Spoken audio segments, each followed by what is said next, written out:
Bismillahirrahmanirrahim. Assalamualaikum warahmatullahi wabarakatuh. Salam sejahtera untuk kita semua. Kami dari kelompok 3 mata kuliah Psikologi Keluarga akan mempresentasikan materi yang telah kami buat. Jangan lupa tonton sampai akhir ya.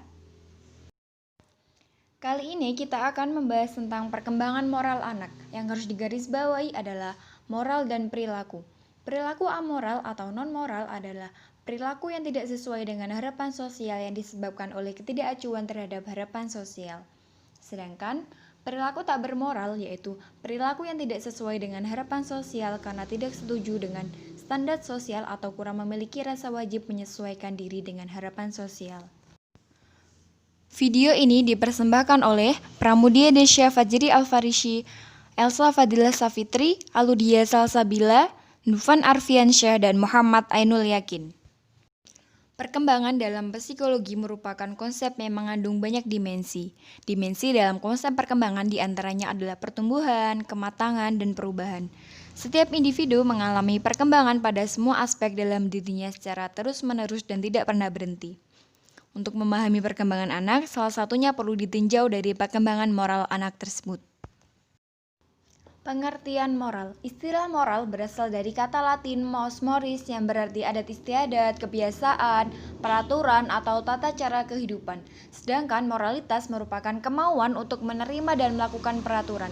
Perilaku sikap moral berarti perilaku yang sesuai dengan kode moral kelompok sosial yang dikembangkan oleh konsep moral. Yang pertama, kita akan membahas tentang faktor-faktor yang mempengaruhi moral.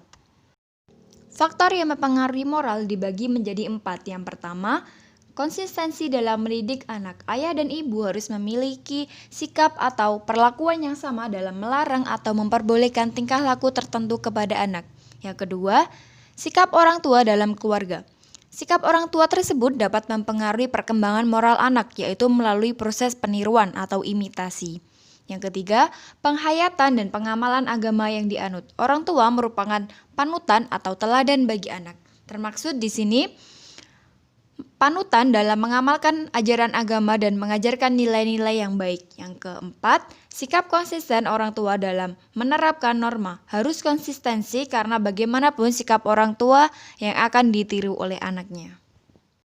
Yang kedua, kita akan membahas tentang faktor-faktor yang menyebabkan merosotnya moral. Yang pertama, kurang tertanamnya jiwa agama pada tiap-tiap orang dalam masyarakat. Yang kedua, keadaan masyarakat yang kurang stabil baik dari segi ekonomi, sosial, dan politik. Yang ketiga, pendidikan moral tidak terlaksana menurut semestinya. Yang keempat, suasana rumah tangga yang kurang baik. Yang kelima, diperkenalkannya secara populer obat-obatan dan alat-alat anti hamil. Yang keenam, banyaknya tulisan, gambar, siaran, atau kesenian yang tidak menghindarkan dasar-dasar dalam tuntutan moral. Yang ketujuh, kurang adanya bimbingan untuk mengisi waktu luang dengan cara yang baik dan yang membawa kepada pembinaan moral. Selanjutnya, kita akan membahas tentang aspek perkembangan moral pada fase perkembangan anak-anak. Yang pertama, yaitu fase prasekolah atau usia taman kanak-kanak. Anak usia prasekolah merupakan fase perkembangan individu sekitar 2-6 tahun. Anak mulai memiliki kesadaran tentang dirinya sebagai laki-laki atau perempuan dan beberapa hal yang dianggap berbahaya. Pada saat mengenalkan konsep baik atau buruk, menanamkan disiplin pada anak, orang tua atau guru hendaknya memberikan penjelasan tentang alasannya. Yang kedua yaitu fase anak sekolah atau usia sekolah dasar. Pada usia sekolah dasar, anak sudah dapat mengikuti pertautan atau tuntutan dari orang tua atau lingkungan sosialnya.